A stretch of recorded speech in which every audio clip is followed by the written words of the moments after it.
falando das mídias alternativas, tá falando, bom, as mídias nunca conseguiram, em geral, talvez com poucas exceções, não conseguem ter esse lastro muito grande, mas ao mesmo tempo a gente tem um histórico impressionante de perseguição a jornalistas no Brasil. Sim. Dá para citar os exemplos famosos da ditadura, mas mesmo aqui na região a gente tem alguns casos bastante emblemáticos, inclusive alguns bem recentes, né?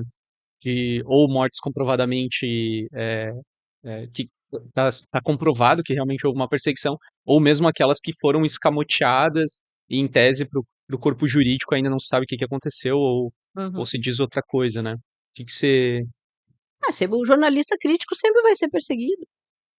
Ou vai ser, porque assim, a lógica é mesmo, os Estados Unidos têm essa lógica de enforcar economicamente e culturalmente. A mesma coisa fazem com a gente.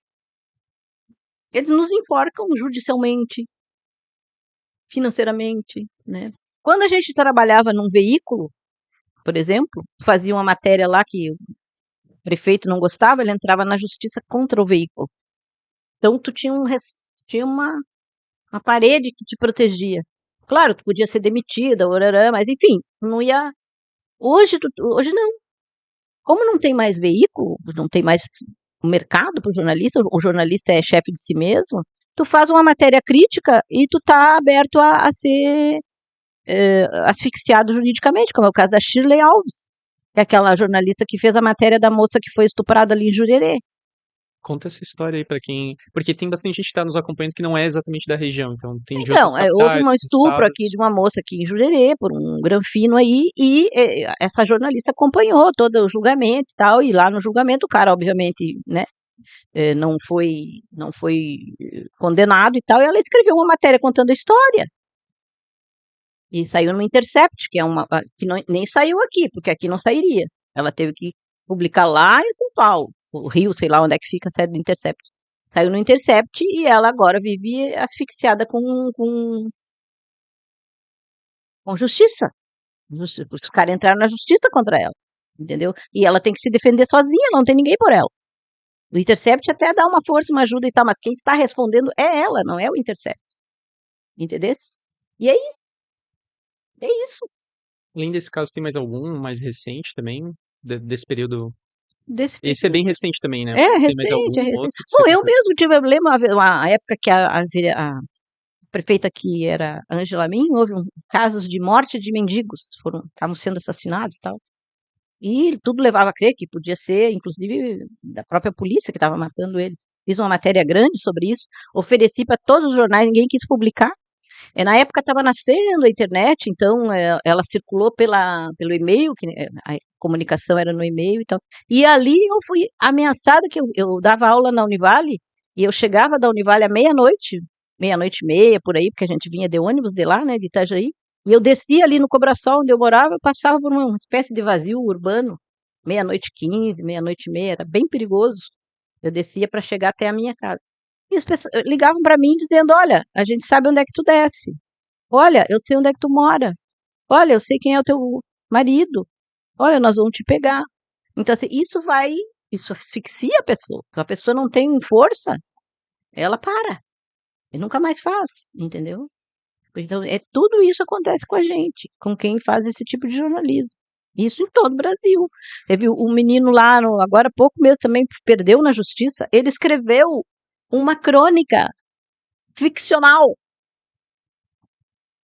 ficção, falando de um como é que é, de um coronel que fazia isso, aquilo, aquele outro, ele descreveu, obviamente, um coronel lá do lugar, que serviu o chapéu, e ele botou ele na justiça.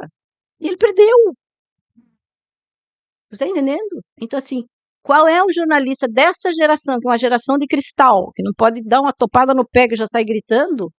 Qual é esse jornalista que vai enfrentar isso? É foda.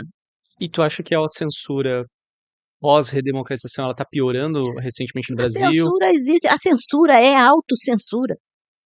É isso que eu estou te dizendo. Tu não vai entrar num lugar que vai te censurar e vai dizer: tu não pode, isso tu não pode. Ninguém vai te dizer isso. Tu já sabe que tu não pode.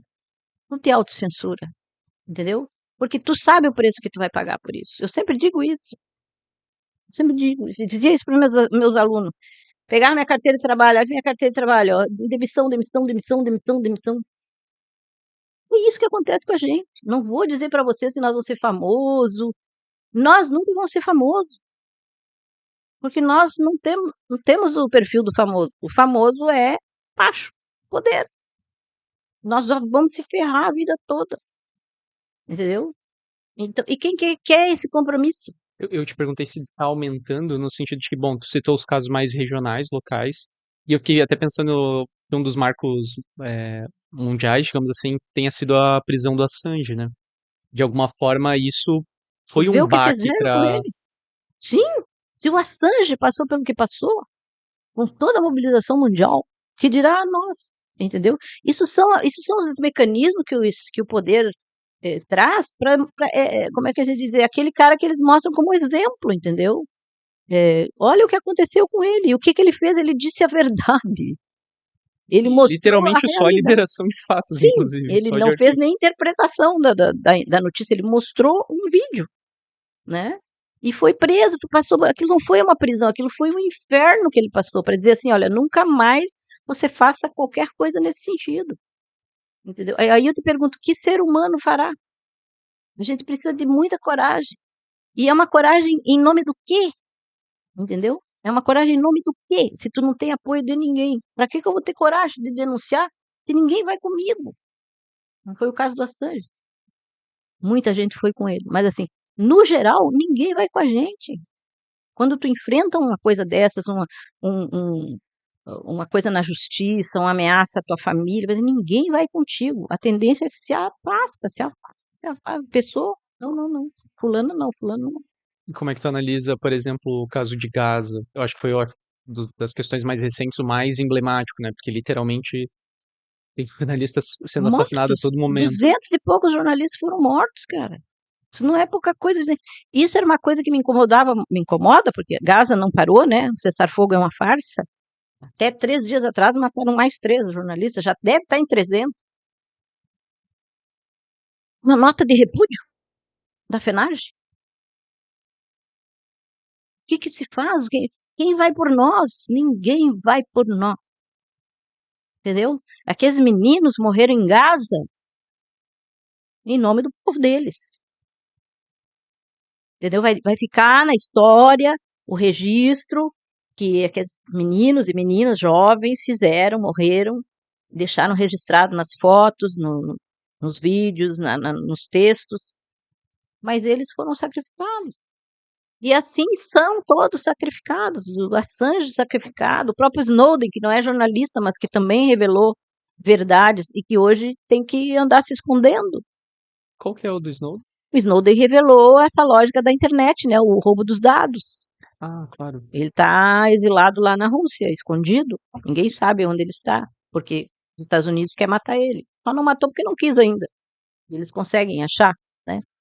Protegido lá na Rússia. Se tivesse no Brasil, já estava morto. Como foi o Assange. O Assange foi para a embaixada porque estava protegido pelo um governo progressista. E quando caiu o governo, ele foi entregue. Entendeu? Então, cara, é aquilo que eu digo: o jornalismo não salva o mundo.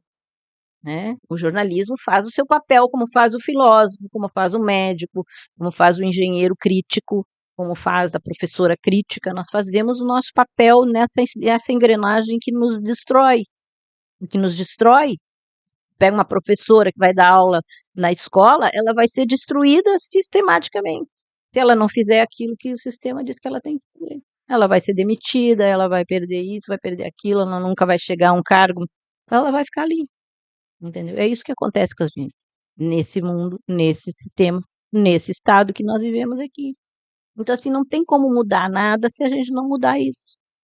Né? E mesmo depois que mudar, também não tem garantia, porque nunca se sabe, né? Mas é que a crítica, bom, tu sabe, tu estuda filosofia, né? A crítica é uma coisa, é um peso na gente.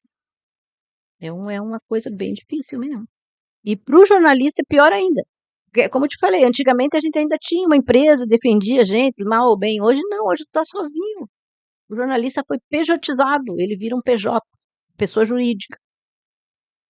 Então ele não tem direito, Ele não tem férias, ele não tem 13º, e se ele for denunciado, ele vai ter que arcar com tudo, entendeu? Se ele for ameaçado, não vai ter ninguém para proteger ele. Então, qual é o jornalista, que digo, dessa geração que está aí, que vai fazer isso? Né? Eu assisto todo dia, uma coisa triste que eu faço, mas eu sou obrigada pela minha profissão a assistir os jornais, televisão. Todo dia eu tenho um pequeno ataque cardíaco, porque eu vejo aqueles jornalistas, aquelas coisas absurdas que eles dizem, aquela incapacidade de ler a realidade. É um absurdo aquilo ali, aqueles meninos, aquelas meninas, gente jovem, entendeu? Dizendo horrores.